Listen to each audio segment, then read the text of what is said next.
Rekan RKN dimanapun Anda berada, kita kembali bertemu di update bersama saya, Jerry Sumampo. Kali ini kita akan bicara tentang dinamika politik menuju pemilu 2024. Sudah hadir bersama saya di studio seorang rekan, Bung Aditya Perdana. Selamat datang Bung, terima kasih sudah gabung. Terima kasih Bang Jerry. Ya. Bung Aditya Perdana ini adalah Direktur Puskapol ya, Pusat Kajian Politik UI. Ya. Kita ngobrol santai aja tentang Siap. pemilu ya. Jadi sekarang kan pemilu 2024 ini masih cukup panjang lah ya, masih sekitar 2 tahun ya. Februari lalu November ya untuk pilkada atau pemilihan. Tapi ya Indonesia ini selalu rame di apa ya, jauh-jauh hari sebelumnya ya. Survei calon presiden sudah setiap minggu ini menghiasi media kita, menghiasi ruang-ruang publik kita gitu ya. Begitu juga kasak-kusuk khususnya para calon presiden ya. Saya kira partai-partai politik juga berbenah dan mempersiapkan diri untuk menuju pemilu 2024.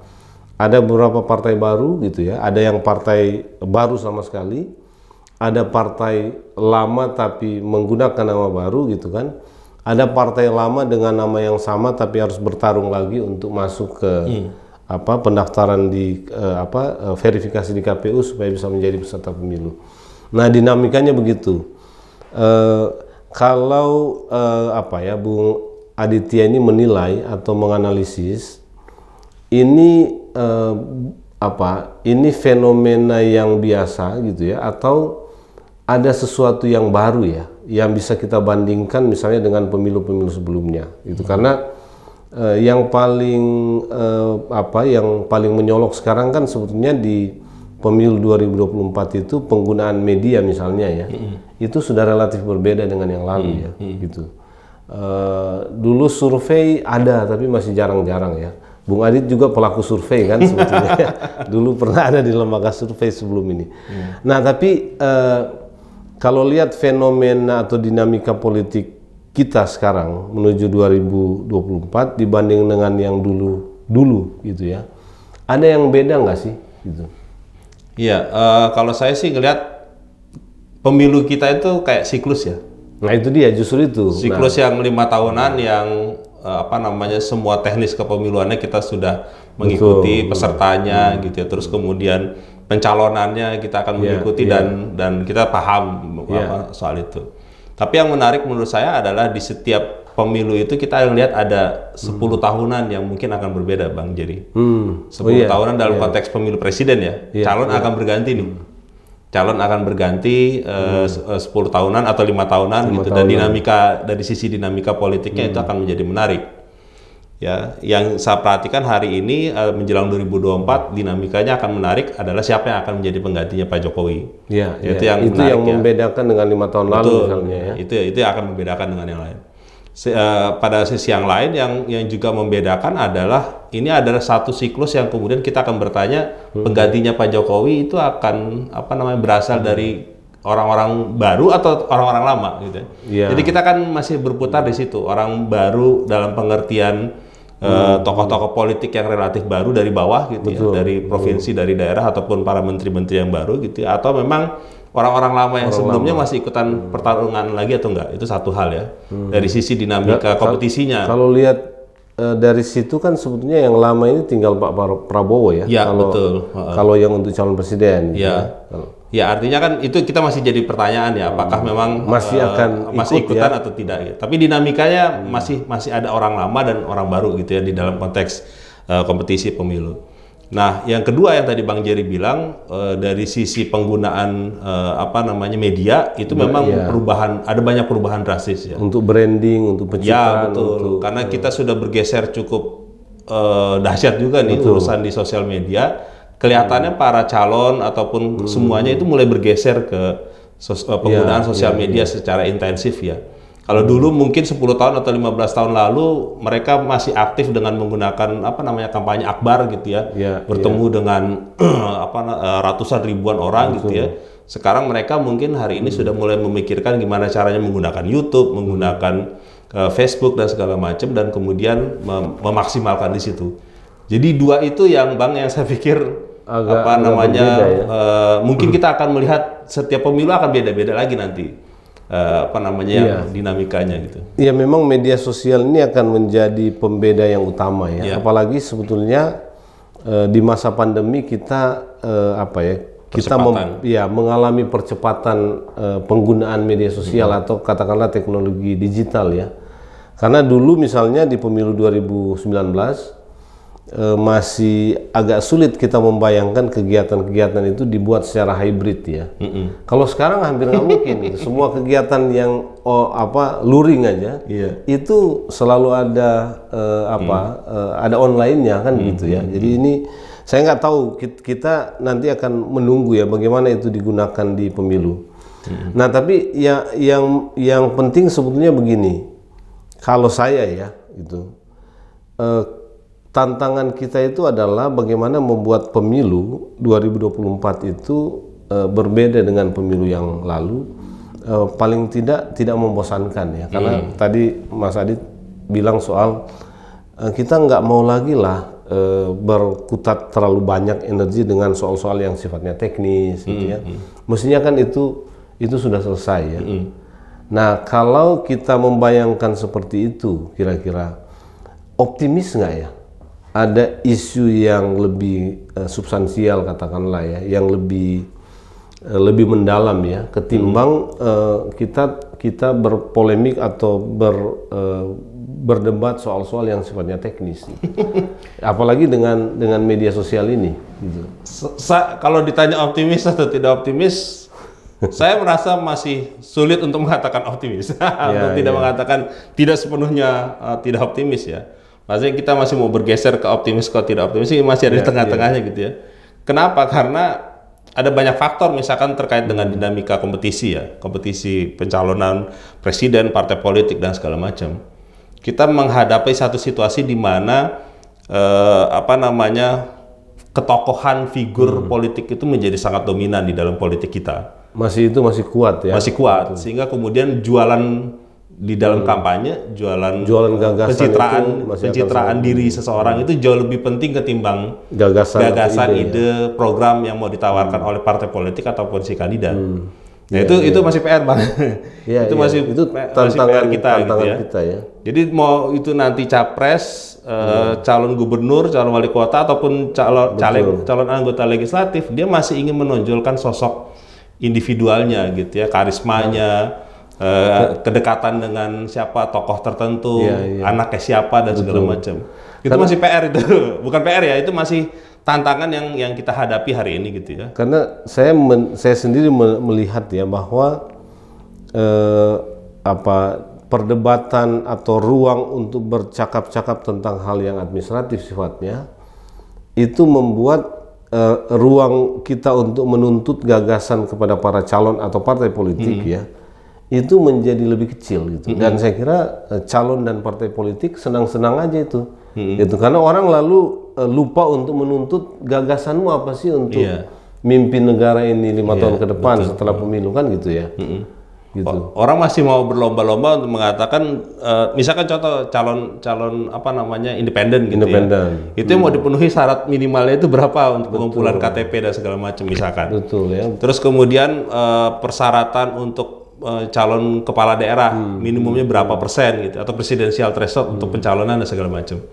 Jadi orang masih betul yang tadi Bang Jerry bilang, masih urusan begitu ketimbang untuk membicarakan Anda tuh punya visi apa sih untuk Indonesia 50 tahun yang akan datang, atau paling tidak 5 tahun ke depan lah, 5-10 tahun ke depan. Ya, itu yang kita masih punya satu isu ya, dan mungkin ke depan gimana caranya agar kemudian kita ataupun nanti anak-anak milenial gitu ya terus mendorong agar kemudian ini bisa dijadikan isu utama gitu. Itu sebetulnya maksud saya, bisa nggak sih ini kita balikan ya, atau kalau bisa itu gimana caranya ya? Apakah dengan tadi menggunakan teman-teman milenial ini ya untuk mengubah katakanlah opini atau pembincangan pemilu kita itu dari bicara soal teknis itu ke bicara soal gagasan. Tapi Anda bilang tadi kan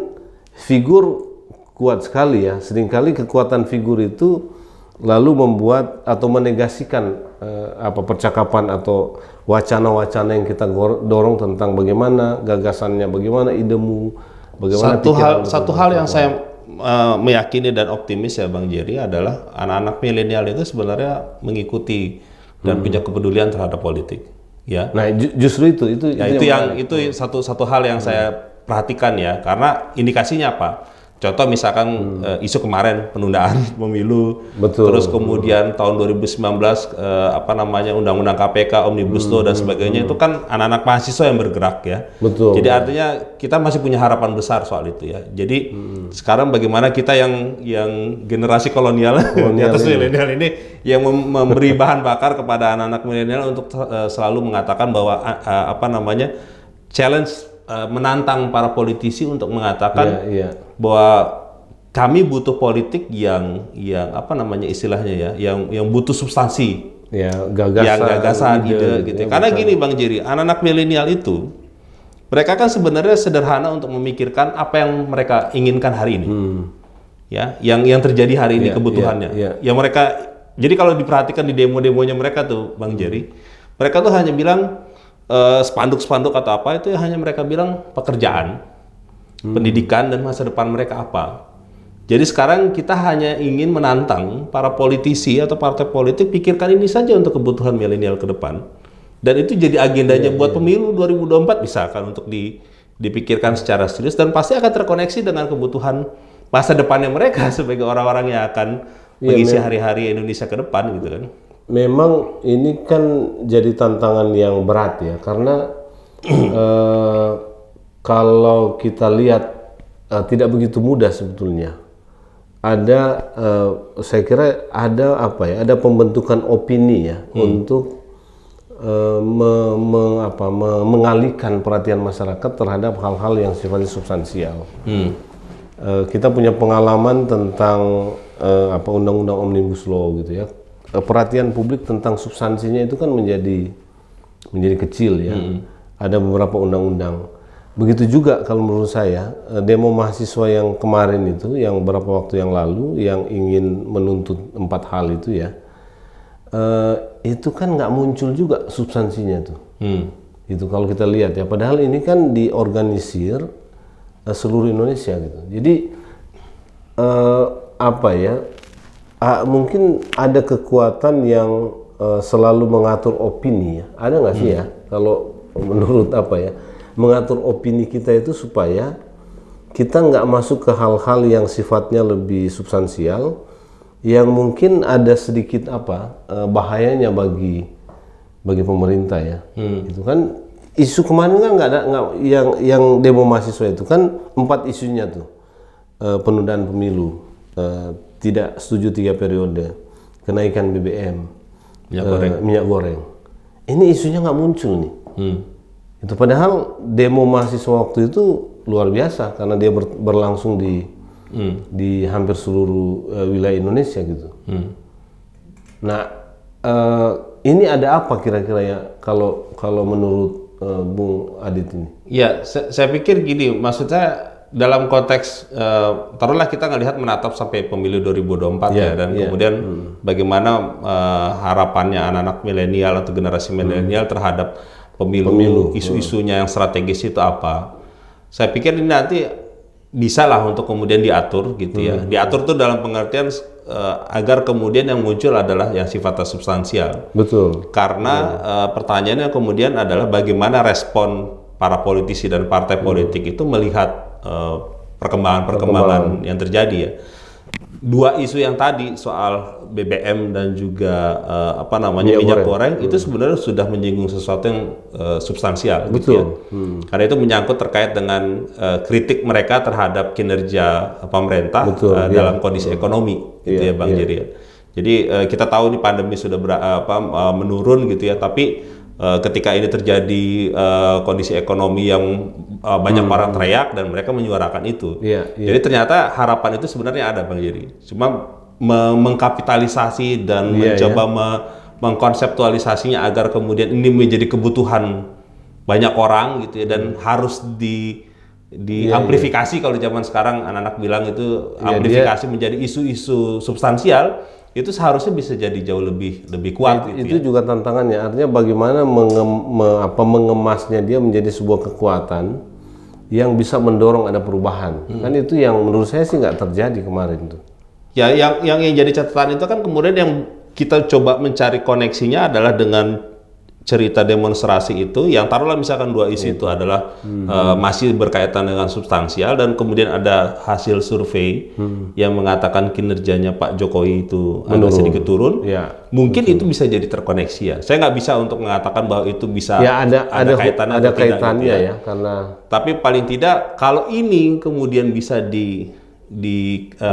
amplifikasi dan menjadi sebuah seruan untuk mengatakan, hey para politisi, mulailah perhatikan isu-isu yang terkait dengan ekonomi, pendidikan atau kesehatan atau apapun itu, maka kemudian Anda akan bisa mendapat respon dari publik luas, taruhlah minimal di sosial media atau netizen gitu ya. Dan itu menurut saya juga, jadi artinya publik kita itu menjelang 2024 itu tidak lalu kemudian selalu digiring dengan persoalan tadi, urusan-urusan yang administratif, teknis, ataupun juga mungkin kita punya harapan bukan hanya soal figur yang tadi saya sempat sampaikan Bang Jerry. Tapi mereka ternyata juga mau kok membicarakan isu itu, dan mereka sangat setuju untuk mengatakan bahwa kita punya problem hari ini terkait dengan persoalan ekonomi dan sebagainya. Iya. Justru itu sebenarnya menarik karena isunya masuk kepada sesuatu yang lebih substansial ya, dan kekuatan figur malah ternegasikan dengan isu yang mereka angkat ya. Nah, disitulah tantangannya menurut saya, kalau misalkan si para politisi ini atau capres ataupun calon gubernur dan wali kota ini, mereka bisa mengambil sisi-sisi kampanye dengan memanfaatkan isu itu, Bang. Itu tantangan yang menurut saya juga mereka bisa kapitalisasi juga sebenarnya. Jadi dengan cara-cara apapun yang mereka bisa lakukan untuk mendekatkan diri kepada pemilih dan sebagainya gitu ya. Jadi masih ada kesempatan menurut saya. Nah, kemudian figur dan ketokohan itu ya dinafikan begitu aja gitu ya. Tapi saya kadang-kadang berpikir juga sebenarnya dalam situasi seperti sekarang, masih penting nggak sih suara pemilih ya bagi para politisi gitu ya, atau ya kalau ditanya seperti ini pasti dianggap penting gitu kan, tapi seberapa penting itu dalam konteks dia melihatnya itu sebagai bagian yang harus dia selesaikan ya gitu, problem-problem pemilih gitu kan. Jadi tidak semata-mata menjadi objek untuk elektoral aja gitu. Nah, kalau Bung Adit melihatnya gimana itu? Mungkin bisa dikaitkan dengan bagaimana sebetulnya membaca politik kita sekarang gitu ya.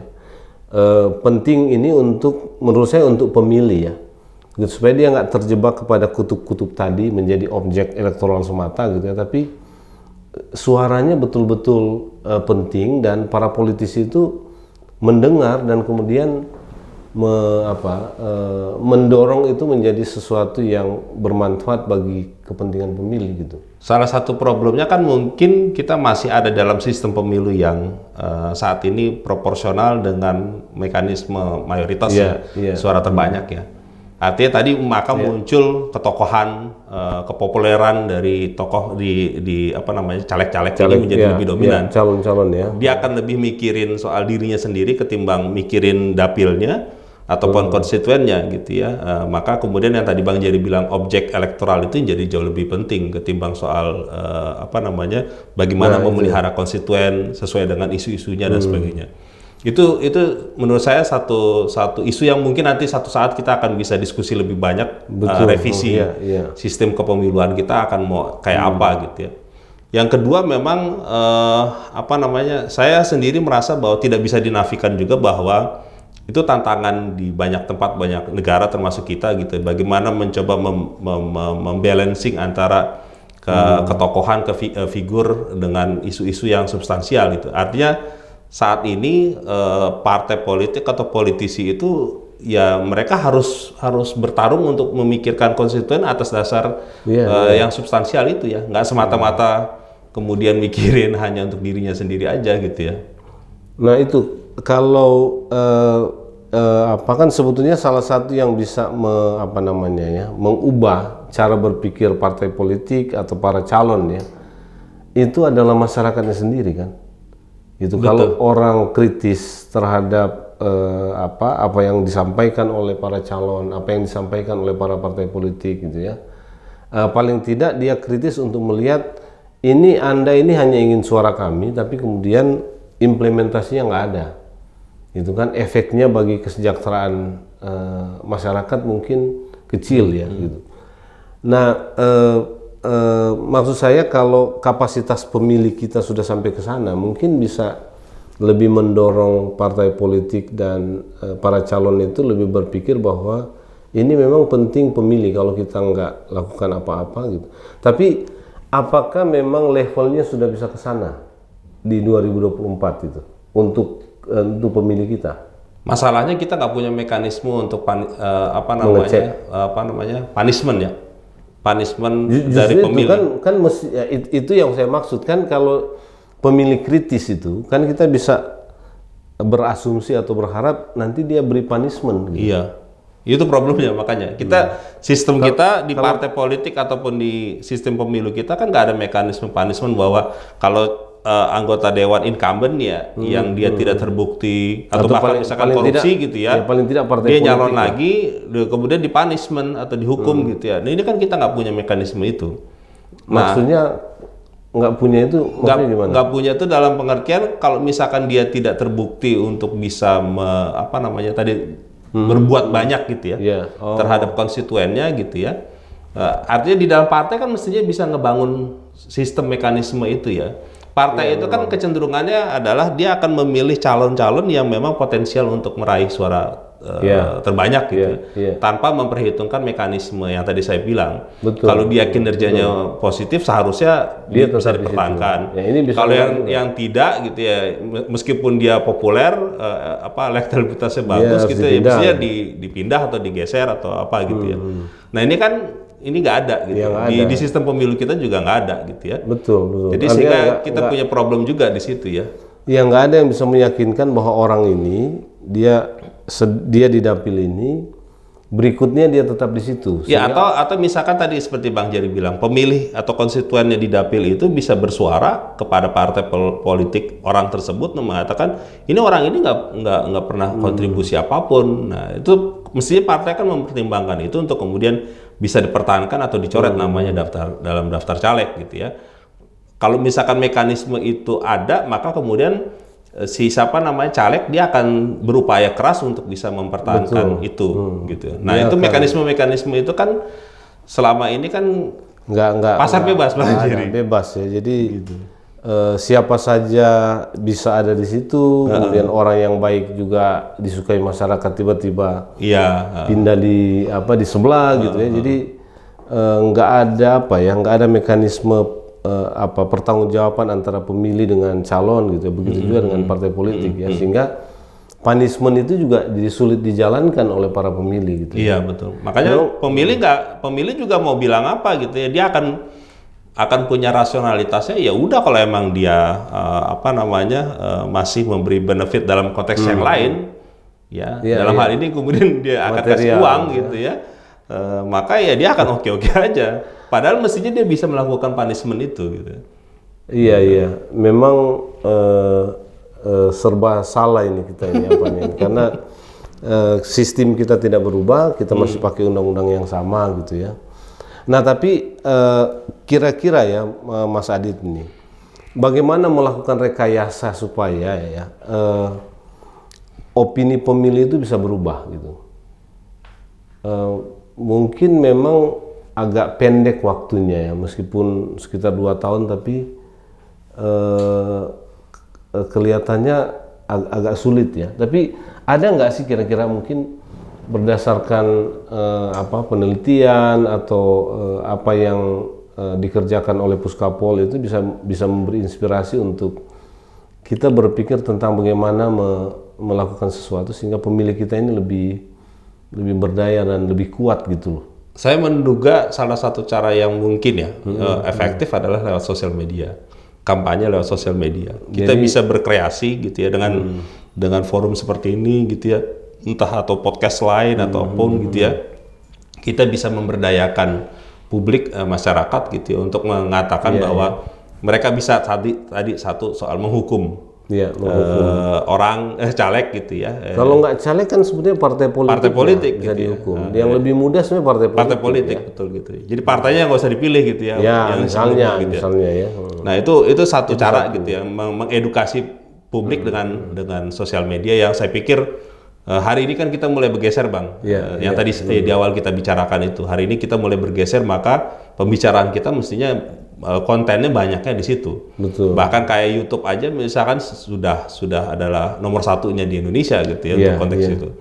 Jadi mungkin dengan inisiatif itu kita akan bisa membangkitkan semangat dan juga mengubah opini lah ya, supaya opininya nggak monoton lah, sebagaimana mengulang yang mereka tentu para politisi dan juga partai politik juga punya agenda sendiri. Betul. Gitu ya. Dia juga punya YouTube, kita juga punya untuk kemudian men-challenge juga opininya mereka juga gitu.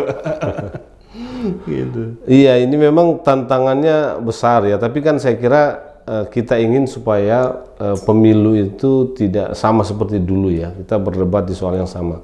Nah, tapi bagi saya juga menarik sebetulnya Mas Adit untuk misalnya melihat ya bagaimana kira-kira kita menjelaskan ya, atau teman-teman yang belajar politik ya di Puskapol itu menjelaskan fenomena atau dinamika politik kita sekarang ya. Mungkin penting ini untuk pemilih kita ya, supaya dia nggak ikutan tiba-tiba ada yang giring dia ke sana dia ikut. Betul. Dia ikut lagi gitu. Jadi ya dia dipimpong aja. Pemilih kita kan begitu ya kan, dan saya menilai sekarang ini juga udah begitu gitu, dengan pembentukan opini macam-macam gitu. Nah, kira-kira bagaimana kita membaca ya secara cerdas fenomena atau dinamika politik ini untuk paling tidak menempatkan kita mau ngambil posisi di mana lah kira-kira. Iya. Nah, itu yang kemudian tantangan yang tidak mudah itu yang kita hadapi, dan saya pikir hari ini persoalan literasi digital itu jadi satu isu penting, termasuk literasi politiknya gitu ya, untuk mengatakan bahwa ada polarisasi politik, kemudian ada ujaran kebencian, hoax dan segala macam gitu ya. Dan sekarang kalau misalkan kita bisa mengimbangi dan berada di tengah gitu ya, dari banyak pihak yang ingin membuat dinamika politik itu jadi lebih rame gitu ya. Ada pihak-pihak yang kemudian bisa meluruskan dan mengatakan bahwa ini benar, ini tidak benar, segala macam ya sesuai dengan konsep misalkan di politik dan segala macam, yang idealnya gimana dan sebagainya. Itu menurut saya menjadi barisan yang mestinya bisa dilakukan gitu ya. Jadi agar kemudian distorsi informasi itu bisa dibenahi juga gitu ya. Salah satu ya tadi kata kunci yang menarik ini literasi digital ya. Kita harus perbanyak itu, dan tapi kan gini, itu juga salah satu yang paling lemah dari kita kan gitu ya. Masyarakat kita itu literasi digitalnya lemah ya, sehingga mudah sekali mengekspresikan hal-hal yang nggak perlu gitu ya. Mudah sekali terprovokasi dengan berita-berita yang nggak benar gitu ya, gitu. Kemampuannya untuk mencerna berbagai macam informasi itu kan sangat kecil ya, atau sangat minim gitu. Nah, tapi saya kira kepentingan kita itu kan bagaimana menjelaskan dinamika politik atau fenomena apa sebetulnya yang sekarang sedang terjadi dalam politik Indonesia gitu. Nah, kalau pertanyaan seperti itu kira-kira menjelaskannya gimana? Penting bagi saya untuk masyarakat bisa mengacu ke situ ya, gitu. Ya kayak misalkan gini, bicara soal politik Indonesia itu arahnya gimana gitu kan? Ada banyak penilaian, ada banyak apa namanya cerita penjelasan dari para ahli atau para narasumber, meskipun banyak orang yang juga mengatakan narasumber dari akademisi itu ya kepakarannya sudah mati gitu ya. Begitu ada juga gitu ya. Akhirnya kemudian orang-orang yang tidak punya apa namanya tidak belajar soal tidak itu belajar kemudian, langsung seperti saya ini kan nggak belajar langsung ya. Tapi Bang Jerry kan punya pengalaman banyak hal gitu ya. Tapi artinya ada kebutuhan memang apa namanya, misalkan contoh ya akademisi itu kemudian mereka lebih banyak bicara apa bersama dengan publik masyarakat gitu untuk meluruskan apa yang terjadi misalnya. Itu satu contoh untuk memasukkan yang tadi yang agenda soal literasi digital. Nah, pada sisi yang lain tentu apa namanya barisan yang tadi saya bilang itu untuk bisa apa namanya bisa membuat bukan menetralkan gitu ya, tapi paling tidak memfilter informasi gitu ya agar kemudian tidak itu yang saya maksud sebetulnya kan gini, polarisasi politik itu selalu jadi fenomena yang apa yang mungkin akan berulang. Iya, itu sebetulnya maksud saya, menurut Anda itu masih akan terjadi nggak? Kemungkinan masih. Karena itu ya? Apa namanya kalau dibaca dari hasil survei segala macam itu memang pemilih kita masih lekat dengan isu-isu itu. Justru itu karena opini politik kita kan memang diarahkan untuk membuat polarisasi itu. Maksud saya, kira-kira pemilih itu gimana menyikapi fenomena politik itu ya? Ini polarisasi makin kuat nih, seolah-olah kalau nggak di sini kita harus di sini. Tadi Mas Adit bilang ya kita harus menciptakan ruang tengah sebetulnya ya. Jalan tengah lah atau apa istilahnya ya. Artinya yang tidak di sini dan di sini ya, supaya orang bisa lebih objektif. Mungkin ya lebih objektif menilai gitu. Nah, kira-kira gimana masyarakat atau katakanlah pemilih kita itu menyikapi fenomena politik seperti itu? Ya saya pikir kan harus ada yang mencoba mengkapitalisasi di dalam bentuk banyak platform ya. Sosial media salah satunya. Salah satunya. Tapi kan nggak hanya sosial media Bang Jerry. Ya tetap aja kita harus bisa membangun gerakan untuk kemudian berbincang dengan tokoh ulama, terus kemudian ini menggunakan key person yang ada di masyarakat. Mereka juga tetap harus apa namanya dengan bentuk pengajian ke kelompok-kelompok yang kecil segala macam itu tetap harus bekerja juga gitu ya. Jadi nggak kemudian fokusnya hanya di soal sosial media, tapi ada tempat-tempat lain yang juga langsung ya bertemu karena dengan kalau masyarakat. itu nggak ada yang melakukan gitu, maka kemudian mungkin akan terulang kembali seperti yang tadi saya bilang, akan terjadi repetisi atau pengulangan aja gitu. Ya, jadi memunculkan orang-orang ya di tingkat grassroots katakanlah yang bisa membawa wacana yang lain ya daripada wacana dikotomi. Tapi key person kita juga ini kan dipakai oleh para aktor politik kita gitu ya untuk kepentingan mereka gitu kan. Memang jadi agak sulit tuh. Itu gimana tuh? itu pertanyaan yang nggak mudah juga tuh Bang Jerry. Iya, kelompok masyarakat sipil juga bukan hal yang mudah kan, terbelah juga gitu ya. Betul, mencari orang yang berada di tengah ya katakanlah. Meskipun tengah ini juga belum tentu benar lah kan gitu. Tapi maksudnya itu bisa jadi dia akan punya posisi politik sendiri juga. Iya, memang sebagai kalau dalam politik itu jalan tengah itu kan juga sikap politik kan gitu. Nah, tapi sebetulnya kan kepentingan kita itu bagaimana masyarakat kita itu makin makin cerdas gitu ya, dan makin kritis gitu ya, dan tidak diombang-ambing oleh polemik A, B gitu ya, polarisasi antara karena itu membuat di samping kita capek juga nggak produktif gitu. Pemilu kita juga jadinya berputar-putar di isu-isu seperti itu gitu. Dan itu membekas kan? Iya, dan itu membekas. Iya, membekas betul. Jadi saya membayangkan pemilu 2019 yang lalu itu ternyata membekas di banyak orang untuk kemudian tidak mau berteman, tidak mau masih ada ya. Masih ada juga ternyata kan. Nah, itu dia. Bagaimana kan kita mau memutus ini gitu ya. Supaya selesai pemilu ya biasa-biasa aja kita. Rekonsiliasinya jalan terus gitu ya. Tidak perlu menghabiskan banyak waktu untuk kepentingan itu. Nah, tapi mungkin nggak itu? Mungkin kadang-kadang saya ini agak bertanya-tanya juga, mungkin nggak sih? Atau memang ya pemilu kita ya begitu itu gitu. Saya yakin mungkin Bang, bisa dilakukannya. Cuma problemnya adalah inisiatif ini berapa banyak yang mau melakukan dan kemudian mau mencoba menggerakkan itu secara bersama-sama gitu ya. Ya ini kita jangan ngomongin para politisi atau partai ya.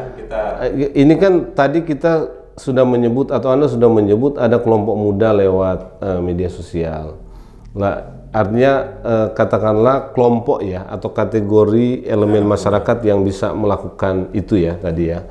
Lalu tadi ada key person, bisa tokoh agama, tokoh masyarakat. Nah, ada lagi nggak? Kalau kalangan kampus gimana? Akademisi dan kalangan kampus juga.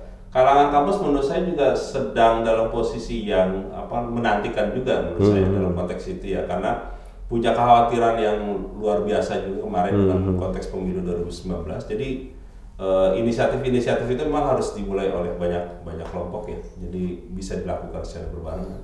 Memang ya tadi ranahnya itu harus dua arah ya, harus dari sosial media gitu ya, online, yang satu lagi juga offline gitu. Offline ya offline ini ya toko-toko yang tadi itu ya, dan mungkin kalangan kampus juga ya.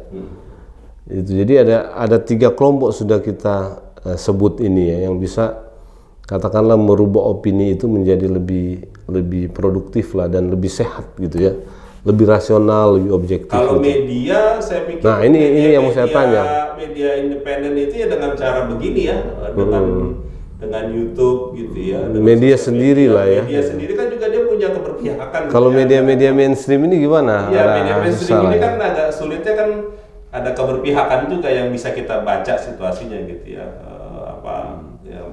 Salah satu menantangnya adalah dengan yang sosial media itu kan.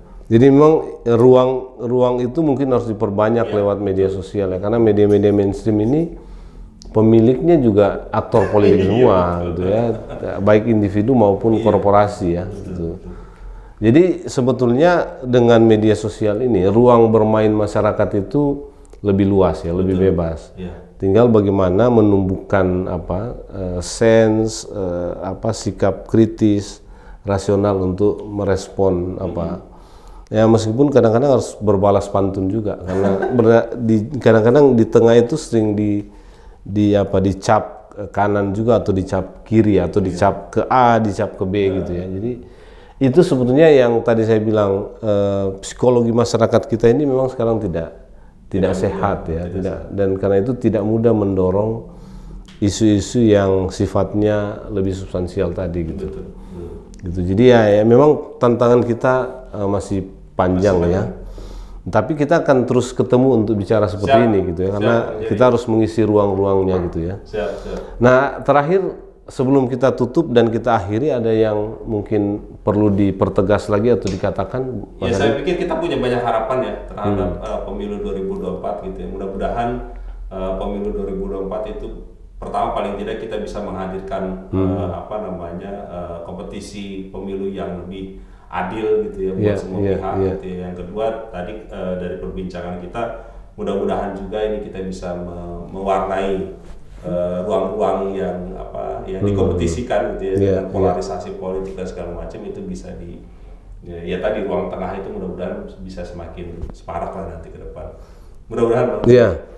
Tapi sebelum saya jadi teringat sebenarnya, yang penting juga untuk menjadi katalisator dari semua ini adalah penyelenggara pemilu. Kan Mas Adit kemarin ikut tapi berhenti di tahapan terakhir kan gitu, atau tidak lanjut ke tahapan yang paling akhir ini. Ini teman-teman yang sekarang ada di penyelenggara pemilu, kira-kira bisa nggak menjadi harapan kita ya? Tadi kan harapan kita ini untuk membalikan isu itu tidak ke isu-isu yang teknis, isu-isu figur gitu, tapi kepada hal-hal yang tadi kita bicarakan gitu. Saya yakin teman-teman komisioner di KPU dan Bawaslu punya kemampuan itu, asalkan dengan catatan ditemani oleh masyarakat sipil ya. Ini kuncinya ya, dia nggak boleh sendiri ya. Masyarakat sipil, akademisi, media gitu, untuk saling mengingatkan. Karena ini ruang penyelenggaraan pemilu ini kan sangat politis gitu ya, sehingga kemudian harus ada yang mengingatkan. Jadi ya mereka perlu teman-teman yang lebih banyak mendengar dari kelompok masyarakat yang mungkin kepentingannya relatif sedikit ya, atau kepentingan politik praktisnya itu bahkan mungkin tidak ada gitu ya. Ya ini kita sarankan soal itu. Siap. Kita berharap kita titip pesan. Iya, kita berharap mereka lebih banyak mendengar kepada masyarakat dan kelompok-kelompok lain supaya pemilu kita jadi lebih menarik lah, nggak membosankan sebagaimana cerita banyak orang. Saya kira terima kasih Mas Aditya Perdana untuk kehadirannya dalam diskusi atau update kali ini. Nanti kita masih akan ketemu karena pemilu masih panjang. Siap.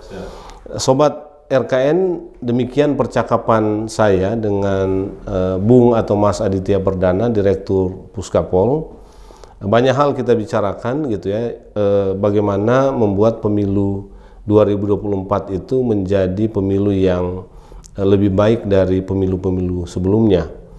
Yang paling penting adalah bagaimana gagasan, ide, dan pikiran-pikiran baik dari para calon dan partai politik itu bisa diperdalam dan dielaborasi, dan pemilih kita itu bisa masuk kepada gagasan-gagasan seperti itu, tidak mengkonsumsi hal-hal yang sifatnya membuat masalah di masa depan dan tidak produktif, atau bahkan membuat pemilu kita itu tidak pernah naik level kepada sesuatu yang sifatnya kualitatif.